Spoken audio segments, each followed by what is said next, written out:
When I was a party host at Chuck E. Cheese, I used to hear the most depressing news of all time from the children. One time, I was a party host for this kid named Angelica. Angelica had told me and said, you know, this is one of the few times where I'm happy to be awake. And I said, whoa, this kid is 12 years old. I said, why is this one of the few times where you're happy to be awake, Angelica? It was my job to talk to the kids and hang out with them as they play games and give them extra tokens. That was my job. She said, at nighttime, I stay up really late because that's the only time I feel like I can be myself because nobody yells at me. I like this because my grandma organized the party and it feels nice. That's the most depressing news I've ever heard in my life, Angelica. But here's what I'm about to do. I'm about to grab you any price you want from the prize counter, whatever you want. Ask my manager if I could do that. And Angelica didn't want anything big. She didn't want one of the big ticket items. She said she wanted one mystery flavor Airhead because she's never had an Airhead in her life because she wasn't allowed to eat candy like that. And I said, okay. And I gave her the Airhead. And she was so happy. I thought she was going to get hyper, over the wall, jump around. She said, this is amazing. You're a kind person. And I said, thank you. I tried my best. After the party, I thought about it. I thought about everything. The person tipped me $22. I thought about how sad it was that she can only feel herself when she is at night, where nobody else can see her.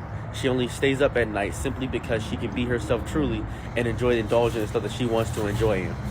I thought about that deeply. It makes me sad to even recount that information. It makes me feel like garbage. You ever think that the reason that we stayed up at night as kids is because we felt at peace, because there was no chaos? The world was quiet around, the sun was down, and everything made us feel correct. You ever think about that? I think about that now. Ever since I met Angelica at that party randomly one time, only saw her once in my life ever, a 12-year-old changed my entire life because she had pointed out something so drastically depressing, that she felt her most true, authentic self when nobody was around and nobody could yell at her. Under the covers, playing my Nintendo DS and my PSP, I think in those moments, I truly understood what it was like to understand true soliloquy and peace, to look around and see no one else yelling at me, nobody being mad at me, nobody telling me I messed up, nobody telling me I should clean my room, nobody chastising me for making a mistake every child makes, me not having to burn my hand making a grilled cheese because I didn't know how to make grilled cheese, and my family being mad at me for messing up the kitchen and burning the bread because we didn't have that much money because nobody decided to teach me how to make a grilled cheese. So much was going on. And I think about those instances in which so many parents say, I'm a great parent. It's hard to be a parent, I understand that, it's difficult. But it's not that hard to be patient and kind with somebody that doesn't know anything. And I don't think I got that much patience and kindness when I grew up. And I hope wherever Angelica is, she's getting patience and kindness from wherever she's getting it at. I really do. I hope she gets that grace in her life. I really do hope that.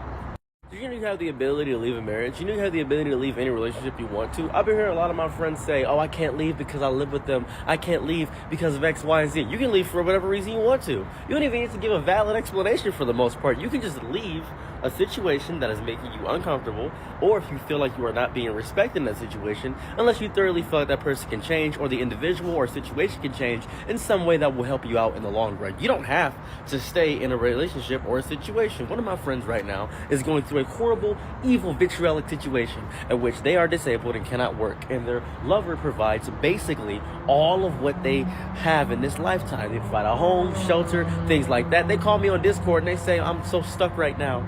I don't know what to do. I said, leave. They said, I don't have anywhere to go. And I said, leave. And they said, where do I go? I said, I don't know. But when I was in a bad situation, when I was suffering, getting abused by my ex, you know what I did? I lived outside. I went homeless. And it wasn't a fun time being homeless either. It was November. It was cold. It was frigid. It was horrible. I hated every minute of it. It sucks. But I left, and I was mentally better for it. And she said, oh, but my parents hate me and everybody hates me and things like that. Well, that seems like the issue is you. Yeah, that issue is you, not me or the person in the situation. The issue is you, my friend. The issue is primarily with you. If everybody hates you, then the only consistent value in that is you. Then they hung up the Discord call because they hated me for that, and I respect that. You can leave a marriage. Just because you are married does not mean you have to go through every single issue with them. Marriage doesn't mean anything in the grand scheme of things. Oh, marriage, that means you gotta stick it out and tough it out because you're doing it under God. No, you psychopath. No, you can just leave. Because if somebody is abusing you, somebody is ruining you, oh, it's just a little bit of abuse, it's a little bit of mental torture, you decided to get married. Yeah, because they decided to show themselves after I got married to them. They decided to show how they truly are after I got married. And after I got married, now I have to deal with the real them, and that sucks. You can just leave the situation. There is no need to do that. I've seen a lot of people say, oh, well, marriage means that you can't leave because you have a legally binding vow under God. No. When you added the state and God, you should separate church and state indefinitely. I don't know why you're doing that in this lifetime and context. In marriage, God doesn't care that you're married. God cares so little that you're married. God does not care what you do. He really doesn't. He gave us free will, right? Didn't God give you free will? Why are you using that as an out to stay in an abusive situation because you're scared to leave because you are a coward yourself? Why are you being a coward to yourself? Why are you not valuing yourself? That is so sad to me. That you have decided to devalue yourself as a human being. You have decided to do that. You have decided to tell yourself that you don't deserve happiness, love, or joy because you decided to stay in a worthless marriage that means nothing to no one besides you. It's worthless. It's nothing. It doesn't mean anything. If you're in an abusive situation, if you're in an abusive relationship, you're in an abusive marriage, leave. Even if you have nowhere to go, oh, he's my sole provider. Oh, I can't live without him. Oh, leave. You are hurting not only you, but you're hurting the people around you because they got to hear it. They got to hear the nonsense you go through. They got to hear the nonsense. They got to hear everything you go through. They got to hear, oh, man, he hit you again. Oh, he mentally abused you again. Oh, he's doing this or oh, he's doing that. Why don't you leave? Oh, well, we got a lease together and nope, leave. You got any kids together? I do have a kid with him. Well, take the kid and go. Fight him. Fight him in court. Do that. I'm sure you'll win if you show validate proof. If you record the proof, you can do that. Fight her. Fight her. If she's abusing you, do it in court. I'm sure you'll win. It wouldn't even be that difficult. Everything can be recorded. Everybody can see it. Only address him in public. Do that. Fight back. Abuse him back. I don't care. Do something back. Do something chaotic back. I am so sick of seeing people that think they have nowhere to go and nothing to do. You always have a choice to leave. Always. I don't care if you keep telling me, oh, guess what? I'm not going to do that. No. You can always leave. I don't care what you say. I don't care what you feel like. I don't care what you think. I don't care if you think you're disabled. I don't care if you know you're disabled. I don't care about none of that. You have the option to get out of any bad situation by simply leaving. And if you don't, you are scared, and I understand, but I'm going to call you a coward because you don't have enough faith to believe in yourself and love yourself like you're supposed to. Get better, get help, get out. I discovered that I can't be friends with rappers. One time, my homegirl, she had a diss track written about her, so she gets in my car and she gets the aux. She's like, can I get the aux? I'm like, sure, you know what? Usually I don't let people get the aux. I like to play my own playlist, but I let her get the privilege of having the aux. So she gets the aux and she playing some bangers. She playing like Brent Faiyaz, SZA, she playing some things. Then she play a song I never heard before, and it bangs hard. I was like, oh, dang. She's like, you like that? And I was like, yeah, she's vibing with it too. And then I was singing the chorus with it. And then she was like, stop the car. I was like, stop the car. My boogie down immediately went down. I was confused. I was like, what's going on? What's happening? You okay? She said, this is a diss track about me. I said, oh. And she said, you liked it? I said, like is subjective. Objectively, this song bangs. I ain't gonna lie. I couldn't tell a lie. I'm Abraham Lincoln. I can't do that. And she said, he wrote it because I broke up with him and he was living with me and now he's homeless and now he wrote this and he's getting like money from this song now because of his streams. I'm like, oh, you saved his life. Low key, you fixed his career. But this song slaps crazy. And she said, I don't think it's that good. So I tested her theory. I said, okay, it's probably not that good.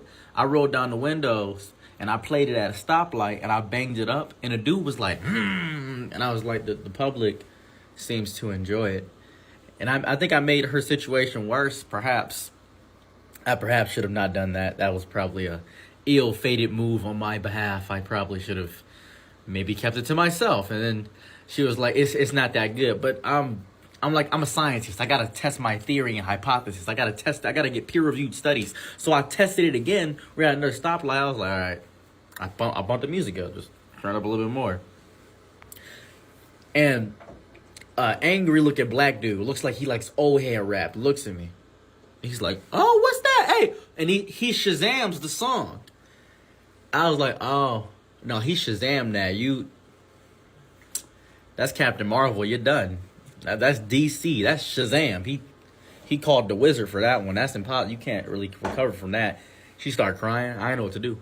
Later, she made a big Facebook post about me, and she was like, Ceros is a bad friend. He's evil. He makes fun of your situations and plights and makes your situations worse. And I'm like, that does sound like me. I'm not going to lie to you, especially if it bang. And everybody was like, what happened? What did he do? Everybody's curious. She was like, he said this was a good song when it's a diss track about me.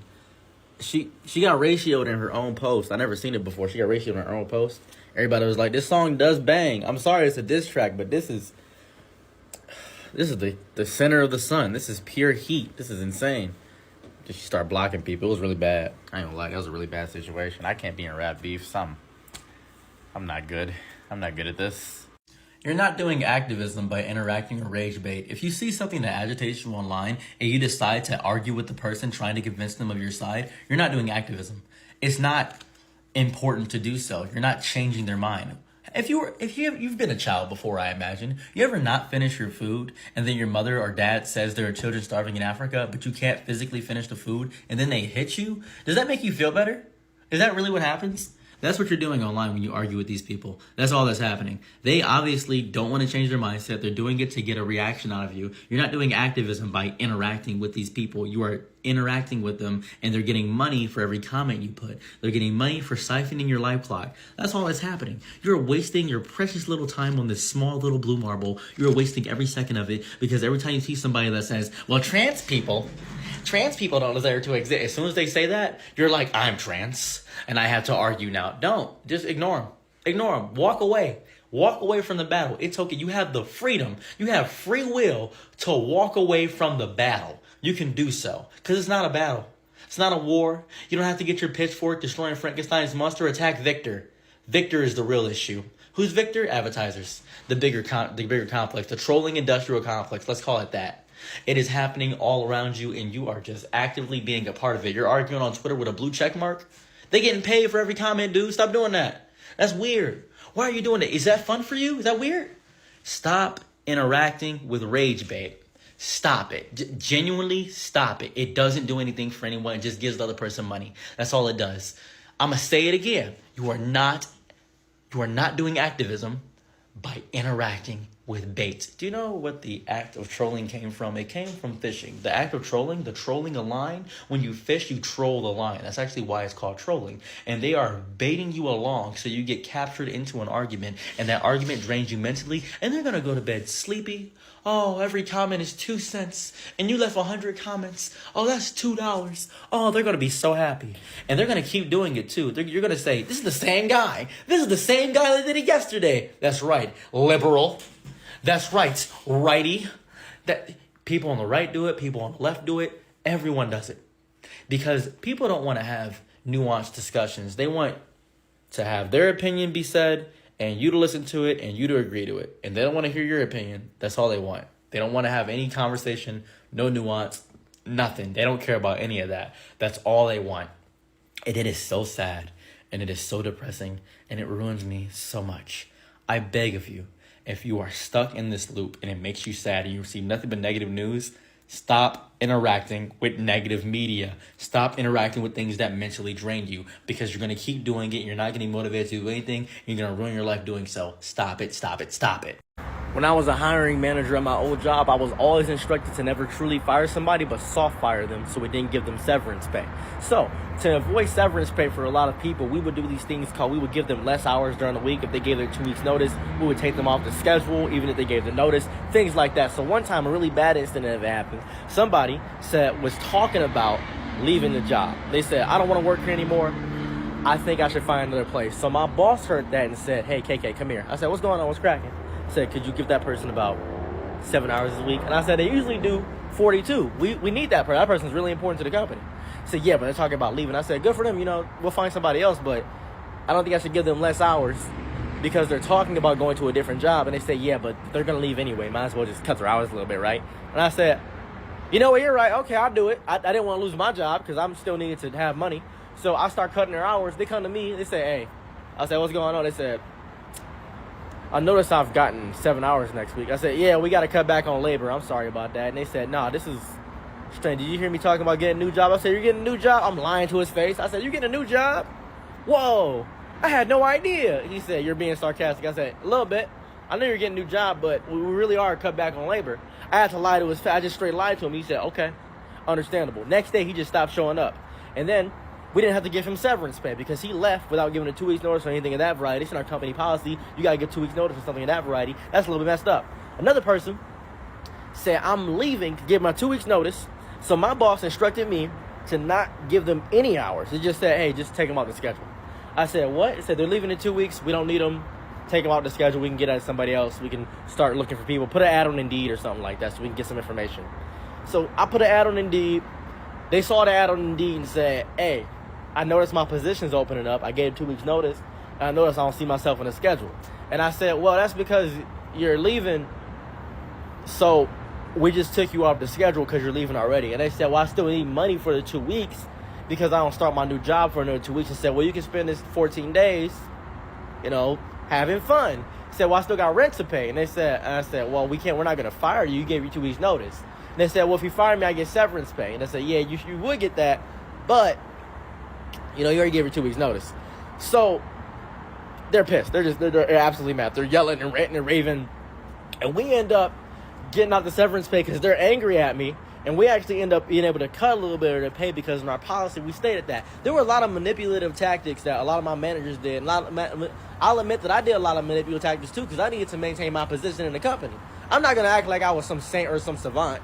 I needed to make sure I have food at home, and I needed to make sure life was going good. So the pandemic happened. Everything went bad. Our company closed down. I was in a debt collection agency. Everything went bad in that front. Everything just went horrible that way. When I was a hiring manager, I tell you this with my whole chest. Every decision I made was influenced by somebody much higher than me that gave me a horrible suggestion. We wouldn't hire somebody based on literally ethnicity. We wouldn't hire certain people because they seem lazier. We notice a slack in workmanship, we give them significantly less hours. We heard them talking to HR. We heard them talking, hey, guess what?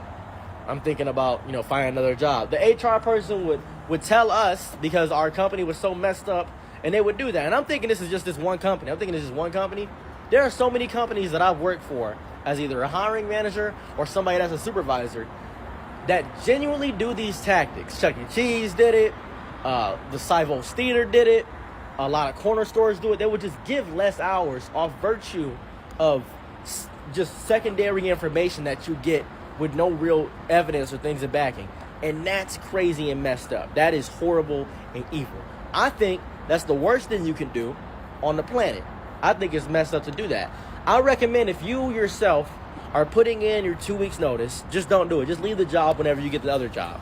Don't put a 2 weeks notice in. I know you're thinking like, oh, they're going to call my previous job. You could just not put your previous job on your resume or not allow them to contact your previous job. You could do that. Or put on your resume friends who you can lie about being your boss. I'm just giving you advice right there. Just do something different.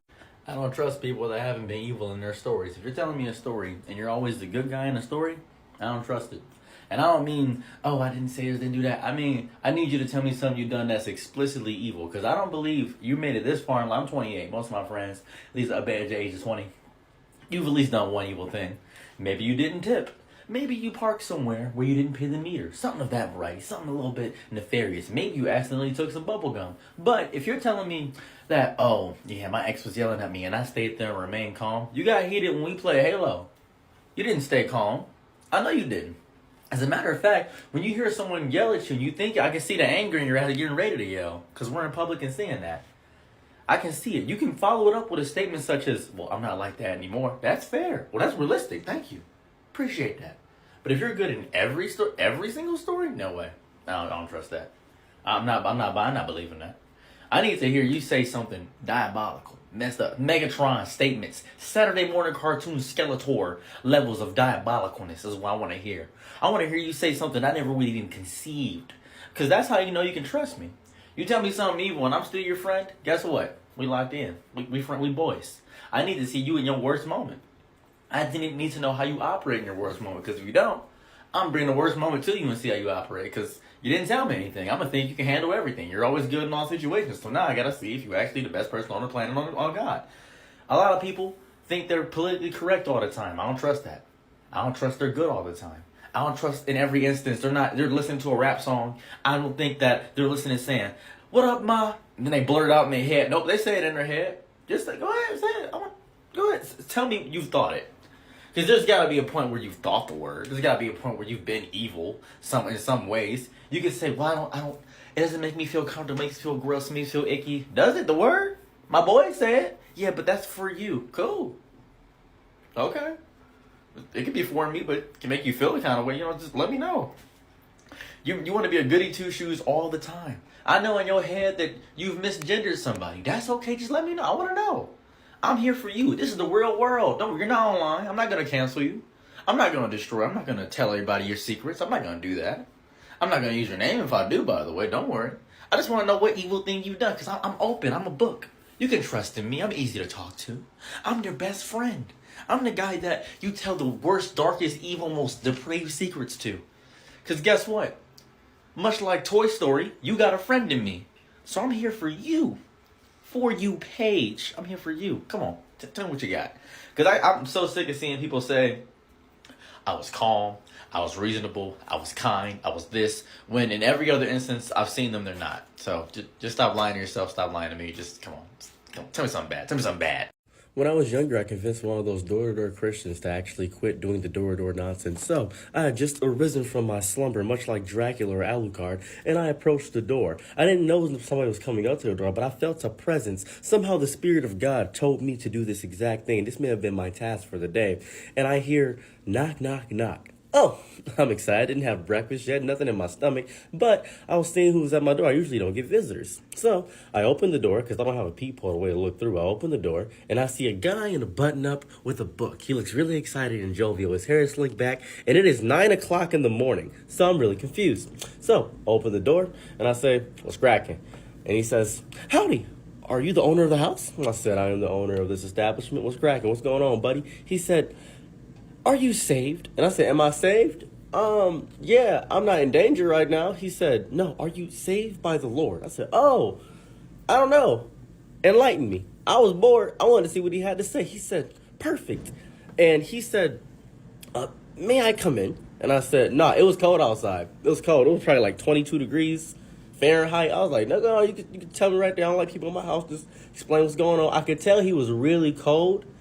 Because he just had gloves and earmuffs on and a little thing, but his arms weren't as protected. He only had like one layer at the very least. I was in my warm, comfortable, nice house. And he explained to me about religion. He had this little pamphlet he was explaining to me. And I said, okay, so God is in everything. He said, yes. I said, I thought God was everything. He said, no, God is in everything. He exists in the trees, the forest, and the air. And I said, he exists inside Mike Tyson? And he said, sure, you can exist inside Mike Tyson. If he exists inside Mike Tyson, that means he has allegations against him, right?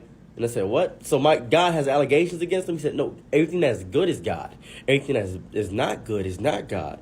The opposite of God is not good. I said, the opposite of God is not good. Okay. But if God is in everything, that means he is in every illicit substance. And he said, what? Yeah, everything. He should be in everything. You said God is in everything. What determines something good or bad? He said, well, if it's God, it's good. So God is in everything. He said, yeah. And we went back this loop for like good 30 minutes. And he was getting freezing. You could tell he was getting cold because his body started to get red. I was like, oh my goodness, are you okay, sir? He said, yeah, I'm fine. I just want to make sure you understand. And then he tried to leave. You know, he wasted my time. He tried to leave. He said, well, here, I'm going to hand you this pamphlet, and you just come up the street to First Met. No, don't do that. No. I want to hear more about what you got to say. Let's read a scripture right now. Read a scripture to me. He said, I apologize, but it's really cold. I said, well, this is God's mission. Well, this is God's mission to convince me right now. Are you going to deny God's mission? He said, well, I know God's mission. I was like, can you hear him? He said, what? I said, can you hear him right now? Because I can hear him. And he says, I need to learn about this. I want to know, are you going to stop a young, youthful, impressionable mind about this? He said, and he started reading more. He was there for like good 30 more minutes. And he said, I'm not going to lie to you. He stopped his whole good guy acting there. He said, I'm not going to lie to you. I don't want to do this. And I said, why? He said, I don't want to do this. This is community service in my church. Never mind. And he just walks away. And I said, coward. And he said, yeah, whatever. I ruined this guy's day. I was so happy. I was so happy. There's a local restaurant called Savant's. It's an amazing place. They have a great amount of pastries. It's a nice little coffee shop. I go there at about 8 o'clock in the morning on most days, or at least I used to. Now I don't, simply because of one employee, a very flamboyant man. His name was Jason. Jason took my order one day. I go there, I sit down, I look around, I see nobody is in the store besides me because in the morning they open at 7:30. Very odd time. I don't think you should open at 30-minute increments, but who am I to judge? I'm not a business owner. I sit down, I look around, I say, Jason, how are you doing today? He says, I'm doing absolutely fantastic. So we have a new seasonal flavor this month. It's pumpkin spice. He explains seasonal flavors, doing things that waiters do. And I say, no, thank you. I think I'll get what I usually get. I simply want a scone and the sweetest coffee you have, which is the vanilla coffee. Specifically, it's just called vanilla coffee. It's called very, very vanilla. So I get my vanilla coffee. I pull out my phone, I watch some things on YouTube, and I dip my scone inside the coffee, having a good time. So, I am just sitting there waiting, and there's nobody else in the store. And I can hear everything. There's no noise. I just hear the outside, I hear birds chirping, and then I hear in the background, I hear Jason say, oh my God, he looks like he's homeless, look at him. And I look to the right, and he looks at me and says, oh, and walks away. And I said, well, no tip for him. So, I get my stuff, pay my bill, leave. 2 days later, I come back. Jason again. Hi, Jason, how are you doing? I don't know if he knows that I know that he called me that I look homeless, but he looks more disgruntled today. He looks angry. I'm very confused. I sit down, get my very, very vanilla coffee, and then I get my scone.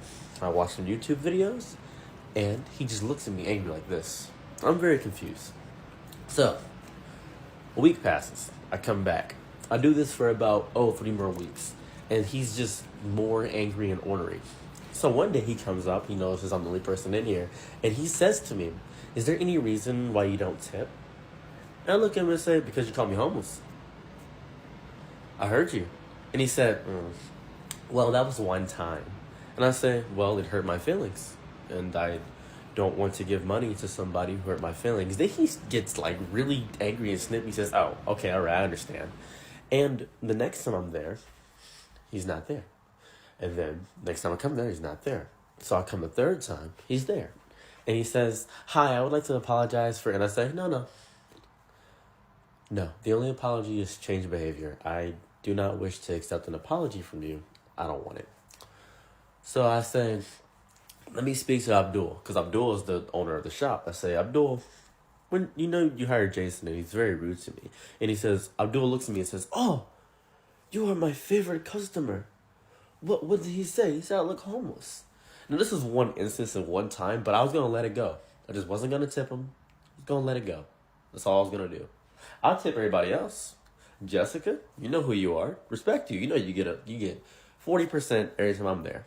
Even if I don't buy anything, I'll still tip you just because I appreciate you, Jessica. Everyone else, besides Jason, I would tip. Abdul says, let me go speak to Jason. So he speaks to Jason, and then Jason comes to me after he gets spoken to and says, you really are going to snitch like that? Okay. And I'm like, what? I'm a customer, dude. I know I feel it may sound entitled in some capacity, but it's 8 in the morning. I don't want to be insulted as soon as I wake up. I just want to get some coffee and a scone. That's all I want. And then Jason just waits until after work and then proceeds to just hound me like afterwards, because he followed me to, like, I stayed around the corner from the shop. He followed me and just like hounded me and waited. It was like a very weird stalkerish behavior. So I told Abdul again, and Abdul spoke to him and said, we will deal with this. We will very much deal with this. Fired you, Jason. And Jason, if you ever see this video, I know that this may upset you, but I still don't care. Still don't care that you're fired. I don't. It's not my fault. Learn to be nice. That's just a regular thing. Learn to be kind. Like, I was just weird and ornery. Weird for no reason. Weird. You ever have somebody that just dislikes you just for existing? They don't know anything about you. They just despise your pure soul just because you exist and be who you are. Well, guess what? I let somebody like that stay at my house. Very, very young guy. Younger than me at the time, 3 years younger. I'd say that as if I'm some ancient wizard of something of that variety. He approached me after Everybody had told me he had been talking behind my back. He had been talking S about me. He had been destroying my reputation. And he approached me as a last-ditch effort and said, hey, I know you have an apartment. I know this is going to sound weird considering we barely ever speak, but could I please stay at your apartment? I'm down on my luck and need to get out of my situation. I said, sure. Didn't even question it. I knew he'd been talking mess about me. I knew he'd been saying these horrible vitriolic things about me. I had no problem with him staying in my living room. I said, you can stay with me. The only stipulation I have is that you do the dishes. That's it. Nothing else. I didn't want him to do anything else. I just said, if you do the dishes, you can stay there. He said, oh, thank you. I need this really bad. I said, sure. He comes over, brings all of his stuff. He says, where do I sleep? And I said, you're sleeping in the living room. He said, oh, sweet. And it was a big living room. And he said, okay, thanks, man. I appreciate you doing this for me. First 3 days wasn't that bad. We learned about each other. We talked. He said, do you smoke? I said, no. He said, then what do you do all day? I showed him I play Dark Souls. We had a great time. I showed him Dark Souls. We played UFC 2. And he had an amazing time just enjoying my presence. We became pretty okay friends. After this, a week passes. The dishes are piling up. I say, RJ, you going to do those dishes? He said, man, I get to him. I got to get a job first, and I'm stressing about that. And I said, okay. So dishes pile up some more. I get some dish soap. I am just like, well, dishes are piling up. I end up getting gnats everywhere. I said, dishes are still piling up. Now, this is a very important stipulation. I didn't charge him rent. No rent. Nothing of that variety. I didn't do that. That's not what I did. That wasn't what I cared to do. I didn't care to charge rent. Didn't want to do that. So he proceeded to still not wash the dishes. A month passes, and I get in there and I wash the dish, and I say, listen, all I'm going to do this one time. Could you please wash the dishes? I just pay rent. I'm tired from work. He said, okay, hey, all right. I go in my room, play my games, and then he makes a Facebook post about me as if I couldn't see it, saying my roommate is horrible, still talking mess about me. I didn't even address it. I didn't stand on business at all. There was no business I was standing on. I was not a CEO at the top of a corporate entity. I was not standing on business. And then afterwards, he still proceeded to not wash the dishes. And then he complained, and his girl would come over, and they would sleep on the couch. And I said, do you want to get a bed? And he said, nah, I'm good. He just was not trying to get a job, not trying to do anything. He was having a hard go at life. He didn't have a car. He just needed a place to stay. And I said, don't worry about it. 2 months passed. Well, in total 3 months. 1 month passed, and then 2 more months passed. He proceeded to not do anything, not try to get the job. He said he was going to get a car. Everything fell through. It was a person just making countless excuses for themselves over and over and over again. And then, as he left, he tried to call me out and saying, you're an evil person. You're just doing this because you like being around miserable people. And instead of looking inward and changing something that he could have changed, it was much easier to focus the hate on someone else. Because that's easier to do, to bring somebody down to your level. It seems to be the easier solution to do. And I said, you're right, I am evil. I'm evil enough to let you stay here and let you do nothing. So I'm horrifically evil. And I meant it too. It wasn't me being sarcastic or condescending.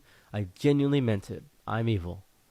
Because only a truly evil person would allow somebody to wallow in their own self-pity and do nothing about it. He left. And I still saw him after that. I actually gave him rides to his job at Amazon quite some times. It was weird. It was strange. It was odd. And I'm pretty sure to this day, he still talks behind my back. And if he ever asks for help, I still would give him help. Why would I do this? I don't know. I really don't know. I checked my friend's Facebook page and he passed away. I haven't talked to my friend in about 4 years. I'm just thinking to myself, man, he must have unfriended me. Usually he would like a status or something like that. That's what I was thinking to myself. Usually he'd comment something and I'd ignore it. And I was expecting that comment. I was expecting that. I posted some banger funny statuses. I said to myself, man, nobody's really appreciated that. I had one fan and he was the one fan. And I was really looking forward to that. Never messaged him. Never communicated him. Didn't play any video games with him. I just enjoyed the person that liked my status. 3 months ago, I noticed the downfall. 3 months ago, when he exited this corporeal existence, I said, oh, well, that's a little bit strange. I'm on the page and it said in memory of, I'm like, oh, in memory Oh, gee whiz. Well, I do remember him, and that's why I checked up on him, but I didn't check up on him fast enough. That messed me up a little bit. Immediately hit up his mom and said, hey, how you holding up? She's confused. She said, about what? She thinks I'm a bill collector because she's barely interacted with me. She doesn't know who I am. I said, about, your son. I immediately brought up a horrible memory and made her cry. I didn't realize that so much time passed that she had forgotten about it. 3 months? That doesn't seem like that long to me. That's a trial period. 90-day trial period, that's the time it takes to get hired into the job. I assumed she was already on the same level of I was. Like, I'm shocked. I was hoping we had the same level of shocked. I brought it back, so now I had somebody to cry with because misery loves company. And now I got the comforter. We're having a great time with that, and that's nice. That's good. So I sadly reminded his mom of the passing. She's insanely sad now. She's telling me, why did you remind me of his passing? Why did you remind me that he was gone? I said, I apologize. I just wanted to check up on you. I want to make sure things were good. And she said, I'm fine. I just didn't expect that. I said, it's okay. Would you like to get some coffee? Because I just wanted to catch up and figure out how he passed. I didn't have any of the details. I also didn't want to look at the obituary because I'm lazy. I'd much rather get some coffee, get some free coffee too, because she offered to pay. So we go to get some coffee. She's having a horrible time. She says, I don't think I've ever seen you come around house. I said, yeah, I was one of the hidden friends. We're more internet friends more than anything, but we did go to school together. And she said, I don't think I ever saw you at the school. I said, that makes sense too, because I don't mean went to school together. When we were in school, we knew each other. He went to a different school. And she said, what school did you go to? I said, that's not important.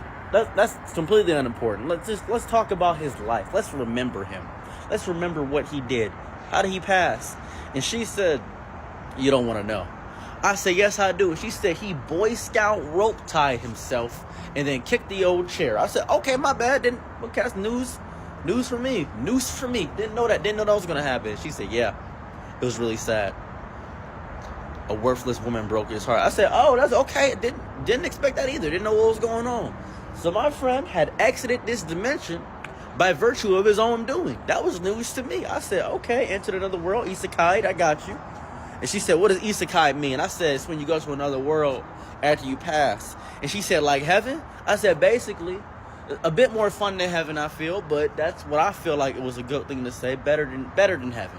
He's in some place better than heaven. And she said, how do you know that? Did he talk about God with you? And I said, well, we didn't talk that much. At all. We didn't talk that much. But I do want to point out that I remember him. And he is deeply in my thoughts and prayers and my memory at this current point in time. At this exact moment, I'm thinking about him the most right now. Mostly because this is new information for me. I didn't suspect that. I feel like I should have had a closer relationship to this person. I feel like I should have talked to him. I feel like we could have had a communication, a buddy little system, something like that. I missed the person that would like the status, and that felt empty without it. It's kind of like inviting somebody out to a party and having them stand in the corner, but you always invite them out to the party despite the fact they don't interact with anybody. They're always there, just in the corner chilling. That's the relationship I had with this person. That's what I thought I was going to have for most of my life. I thought I was going to go into our teen years until I eventually invite him as my +1 to my wedding. And he says, can I come? And I said, yeah, this is the first conversation we've ever had. Of course. You're my best man. That's how I thought it was going to happen, but he's gone now. That was just sad. Very sad. One time I didn't want to clean my apartment. It was very annoying, messy, and I had a roommate who genuinely never cleaned. But there was one time he did clean. It was when somebody was coming over. Primarily somebody that he was going to commit devious actions with. So I was like, oh, I have a perfect idea. I made a Tinder account, and I was like, all right, so I'm going to try my best to match with him. Now, he pretty much swiped right on everybody, but I was like, hey, man, you should get, unlimited Tinder. He's like, unlimited Tinder? Yeah, you get unlimited right swipes. And he was like, oh. And I was like, would you like some help paying for that? He was like, yeah, for sure. So I gave him, it was like $7.99 at the time that I did this. And, I gave him unlimited swipes. And I was like, perfect. He'll find me eventually. I got one of my friends, very good friend of mine. And I was like, hey, can I use your pictures for a Tinder thing? I'm trying to do something. She was like, what are you trying to do? I'm trying to use your photos to make sure my friend cleans the apartment so you match with him. Bada bing, bada boom. She was like, I guess, sure. So I was like, oh, thank God. So made this whole Tinder profile, used a fake name, all that jazz. Bada bing, bada boom. Match with him. Talking to him, he has no game. This man, if he was a game station, he'd be broken. He'd be a water-damaged Nintendo 64 because there's no games being played with him. Not a single bit of game. As a matter of fact, if he was Uno, the cards would be ripped because the game can't be played. Man's just absolutely gameless. Never seen it in my life, like an Amish guy. No game at all. I was like, dude, it had no riz, no charisma, no sweat, nothing. No acronym could be used. No sweat, no slang, none of that. So I'm like, okay, I just had to act like everything he said was interesting. He started talking about cars. I learned way too much about him. He asked for my snap. I had to make a snap outside of the Tinder. It was so much work, but we organized a meetup. We met. It was like, oh yeah, I would love to come over. I'm so frilly. I'm so goofy. I just want to see you. And he was like, no problem. Of course I'll come over. You come over anytime you want to. I'd love to see you. I'm like, oh, it's on. He started cleaning the room like crazy. He was like, hey man, I gotta wash these dishes. Are you gonna be out today? I'm like, yeah. He was like, okay, I'm gonna clean the house. And I'm just like, do you want to clean my room too? Because you know, there might be a smell coming from my room. Back in the day, I couldn't smell, so I had no idea. He was like, yeah, I'll clean your room too. Just this girl's really pretty. Give me like, can you be gone for like 6 hours? I was like, for sure, I'll be gone for 6 hours. 6 hours, I come back. Girl never shows up. He's at home playing Halo 2, disappointed. House is spotless. House is absolutely spotless. He's just like, I don't know. I was supposed to meet up with this girl. I console him, talk him down, tell him, man, she's not worth it, bro. You're better than that. He's like, yeah. I was like, don't you feel better now the house is clean, though? Don't you feel better? He's just like, you know what? I do feel better. I feel great. And I'm going to try to keep it like this. He did not. I had to run that same scheme twice, actually. I had to do that 2 more times because he just would not keep the house clean. And you're probably thinking to yourself, why didn't I keep the house clean? Well, I did. I was the only one with a job. Right? I was the only one with a job. I was it. He just kind of stayed inside the house all day. I just kind of let him live there. But he was technically my roommate. So, yeah. Sucked. But man, that was just such a time. Such a time that was, wasn't it?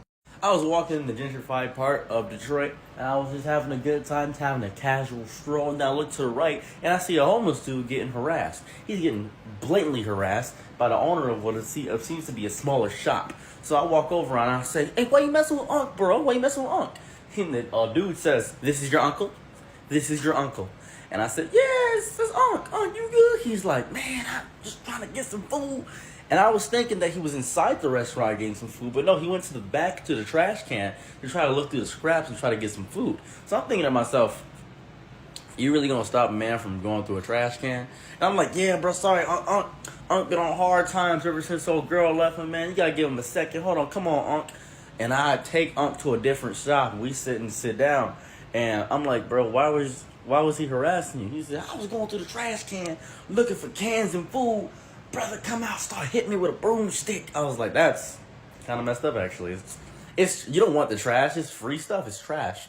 Like, he wants cans and stuff. He's trying to make money. That's messed up. So I start talking to Uncle. We start hanging out. We start chilling. So after a while, I'm trying to, try to get him a job, things of that nature. Taking him to my Planet Fitness because I got a black card. Have him as a guest, but you need an ID to be a guest. You need a phone and an email. He doesn't have any of that, so I take him to a library. I'm trying to do whatever I can to make this man get back on his feet because I don't feel like he deserves all this. I'm just doing my best to make sure he's a cool dude. After about a week of continually failing with this guy, he disappears for 3 days.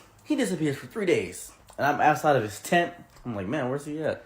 And I clean up his tent first day because he's not there. Second day I come back, he's also not there. I'm just perplexed. Where'd he go? Where'd Unc go? I'm looking around looking for Unc.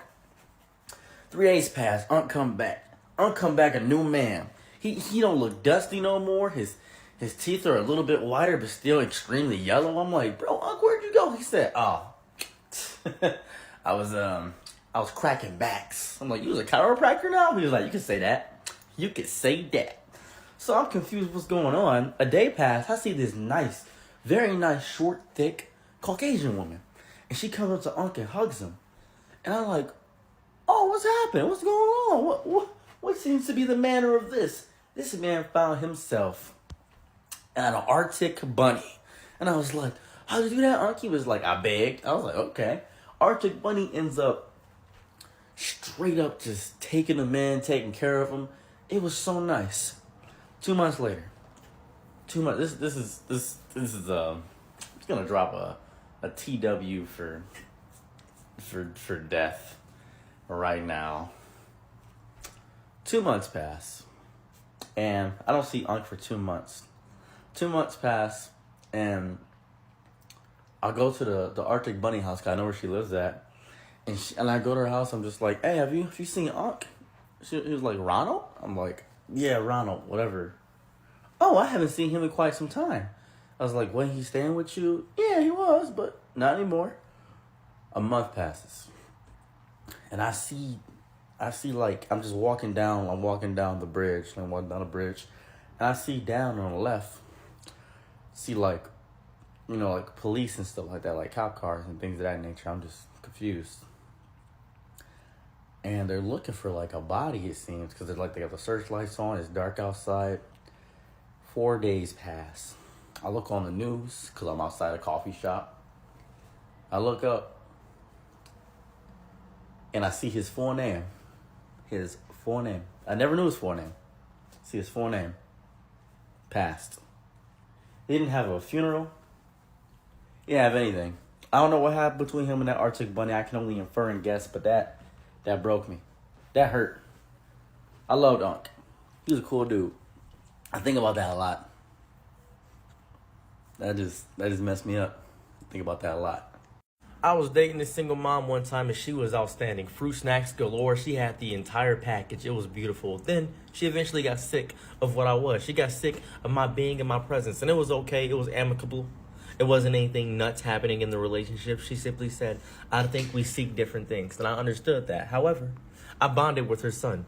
Me and her son, every Tuesday, we'd hang out. We'd go to the park. It was amazing. And in the course of 2 months, I had hung out with this kid a variety of times. I had seen him throughout the to and fro. We had watched Ice Age 3 together. I had never seen Ice Age 3 at the time. Very emotional movie. I cried over Toy Story 3. I'm a very emotional kind of person, but that's besides the point. And this child was amazingly cracked at Fortnite, no build mode specifically. Had a great time playing with him. One of the greatest things that I had done in quite some time.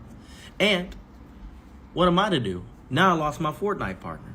So, before we broke up, we did one last survey of the house, making sure all my toothpaste and knickknacks were picked up. I bought those apples. I grabbed those.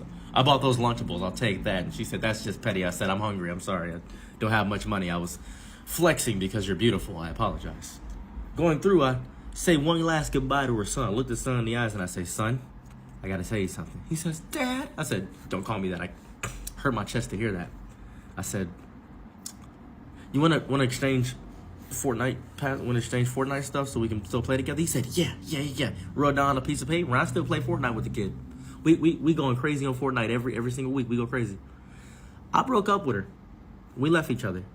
Nothing, no connection between us. But me and her son, we still rock getting that battle pass. I don't know if that's weird or not. I have no idea if that's a crazy thing to do, because it's important to me. It's important to me to make sure we have a good relationship. I may not even talk to her. I haven't spoken to her in 2 years, I believe. 2 years. Maybe 3. 2 years has been quite some time. But me and her son will hit me up randomly and be like, hey, they got a new battle pass. New season just dropped. Hold on. I'll pop right on Fortnite. And I'll pop in with my patented Xbox remote right here. And we'll be logging in. I'm on PC. He's on PlayStation 4. I'm still happy that we can actually still play together. I'm happy it's free to play. I bought him the battle pass recently. Because he asked for it. He's doing good in school. He sent me his report card, and we actually chill out and have a good time.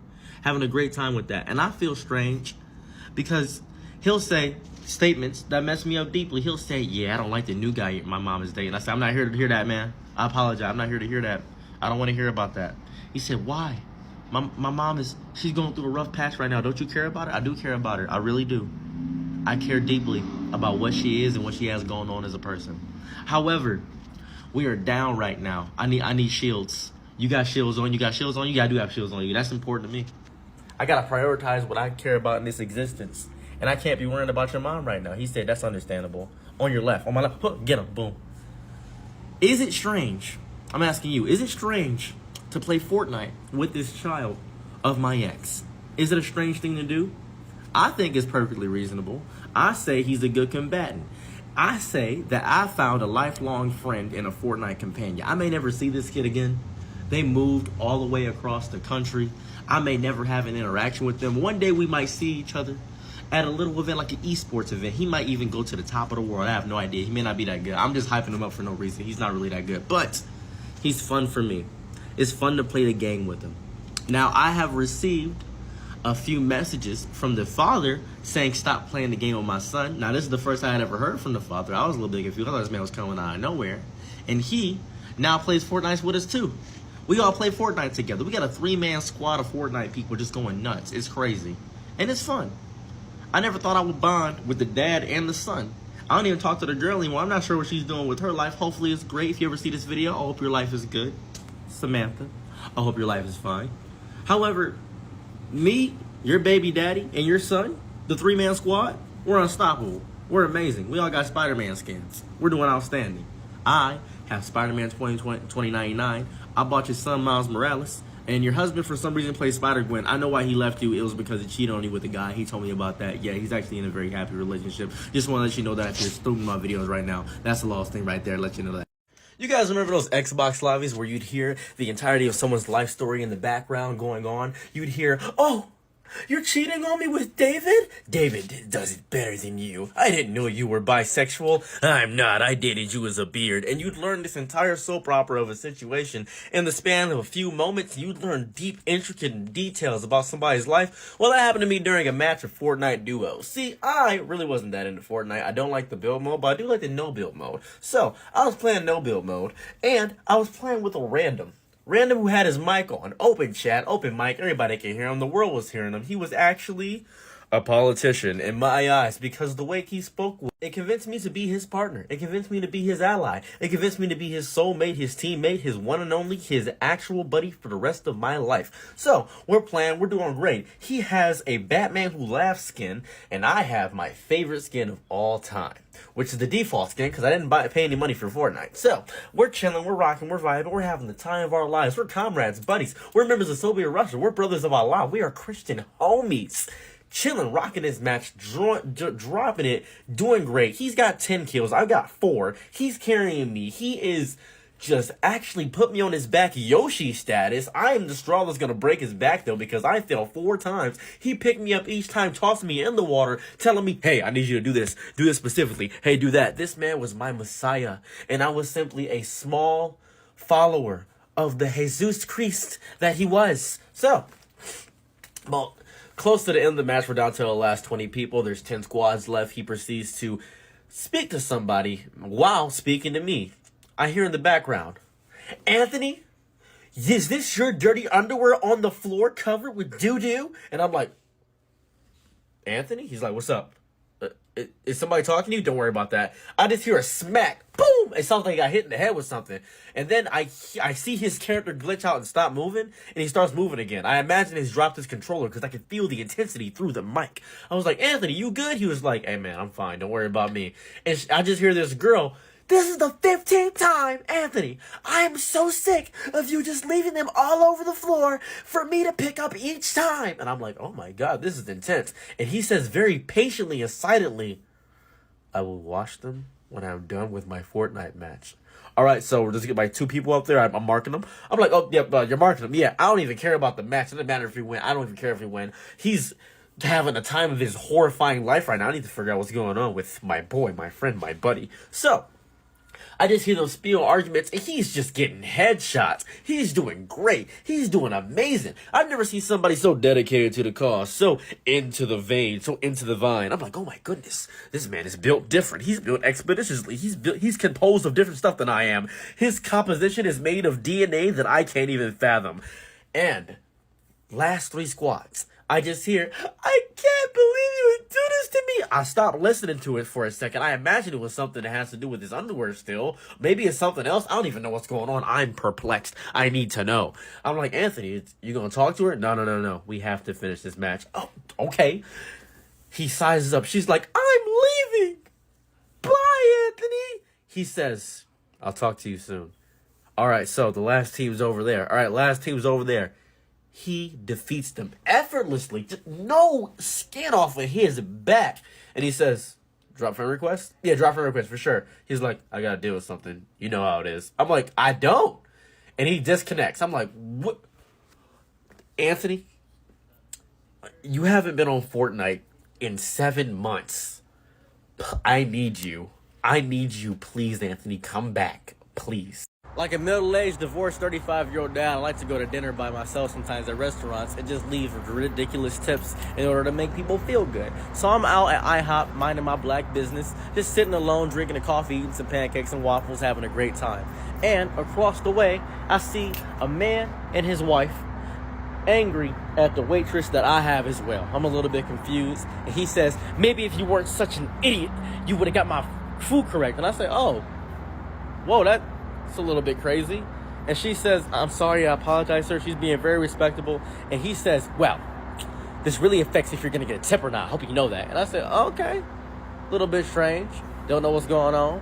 And she comes over to me and she says, is everything doing good? And I said, you want me to deal with him? I can deal with him right now. And she says, no, he's always like this. Always like this. This is a regular customer? It's like, yeah, he hates his wife so much, but he yells at me and it's okay. And I said, are you okay? And she says, it's just waitressing. And I say, I got this, don't worry. I get up and I'm like, hey man, stand up. And he says, excuse me? I said, you gotta leave, man, I'm sorry. And I'm not a big dude, I'm 5'6". I'm not tall at all, I'm 5'5", 5'6". I'm not tall at all, I'm like 5'5". And he's 5'10", he's bigger, he's like 6 foot.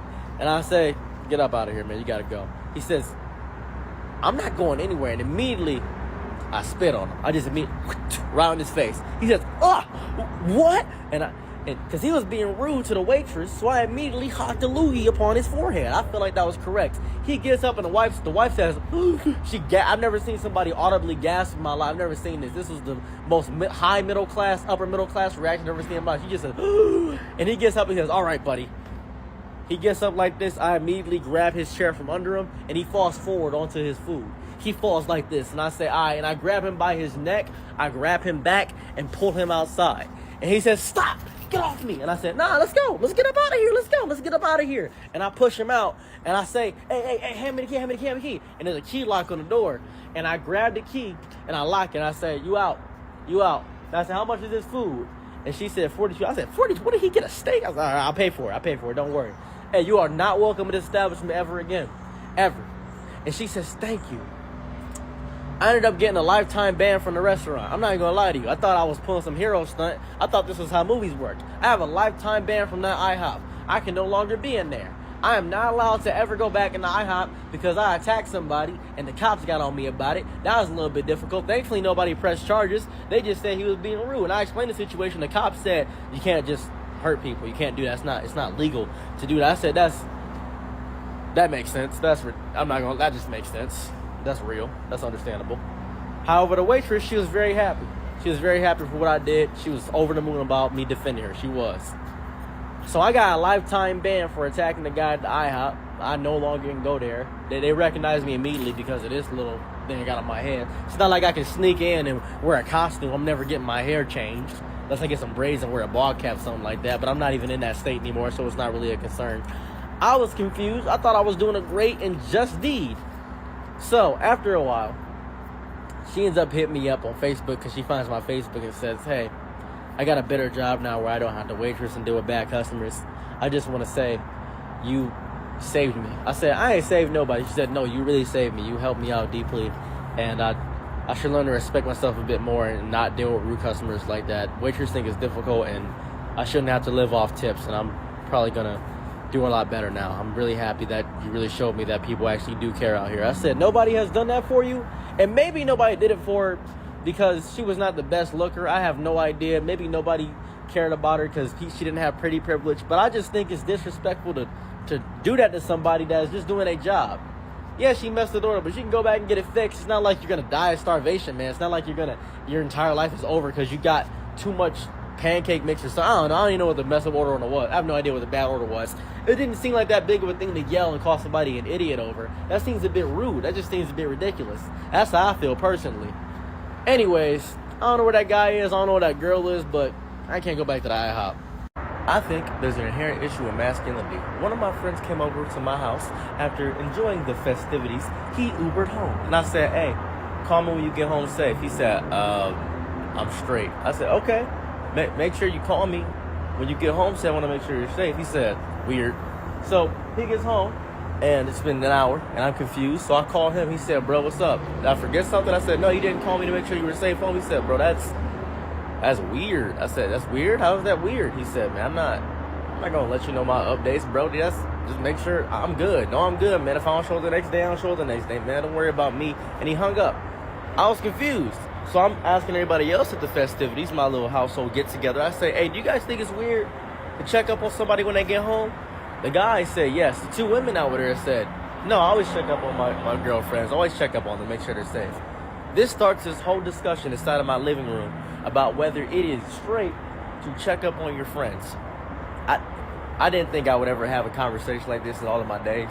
I didn't think this was a real conversation we were all having. I thought I had entered the twilight zone of strange things to bring up in a little party discussion. And everybody was on the assumption that we should, call each other after the phone call had ended, because you never know what could happen. You never know when the last phone call is going to happen. I've lost too many people in my lives, and I stay in Detroit. Like, a lot of things are bad going on in the confines of what's going on here. So I'm a little bit confused why you wouldn't check on your friend. I feel like checking up on your friend is a courtesy you give to everybody. I feel like men should check up on each other. I feel like we should call each other up, have a good mental health check-in, make sure we're all fine and dandy. Be like, hey man, heard you go through something difficult. You want to talk about it and express our emotions, because if you're not lucid with your explanations, or at least you don't have a way to vent it, you end up internalizing that and cannibalizing that, and that gets difficult. So I called my friend up 2 days later after he got home, and he said, hey man, why do you want to call up on me? You like me or something? I said, I enjoy your presence. I would enjoy it if you were safe. If you are saying that, I do enjoy you. You're one of the cool people I encounter in the day-to-day basis. He said, oh man, I just think it's weird to call up and check on me, because that's something I do to my moms. You do that to your mother? He said, my mom's, yeah, my mom, I call up and check up on her because she be going through mental stuff. I said, do you go through mental stuff? He said, no. I said, nothing, not a single thing. He said, I lost my job last week, and my girl, I feel like she cheating on me, and my son don't respect me, and I keep losing in Warzone. I said, okay, tell me about it. And he begins to passively tell me all the things about saying, and then after he explains this whole cavalcade of traumatic issues, you know what he says? I get through it. Okay, do you want help? Nah, I get through it. Don't worry about me. I get through it. That's the saddest end of a sentence, end of a trauma I've ever heard in my entire life. He doesn't express himself. He doesn't tell me what he's going through. He doesn't tell me how he's sad. He doesn't tell me what his mental is happening right now. He doesn't tell me. And I think it's because a lot of my guy friends, I actually don't know their name. That's a little bit of an issue. I actually have no idea what their names are. I have a lot of guy friends who I just call buddy or pal or hey in the bar. We'll go to a bar and I'll be like, it's you. Like, it's me. Yeah, it's the guy. He doesn't even give his name, as if he's hiding some well-known secret, like a middle name, but it's their first name, and I don't know it. It's a little bit confusing. I don't know what's going on there. I am terrified, scared, flabbergasted even, that we as men don't communicate with each other more.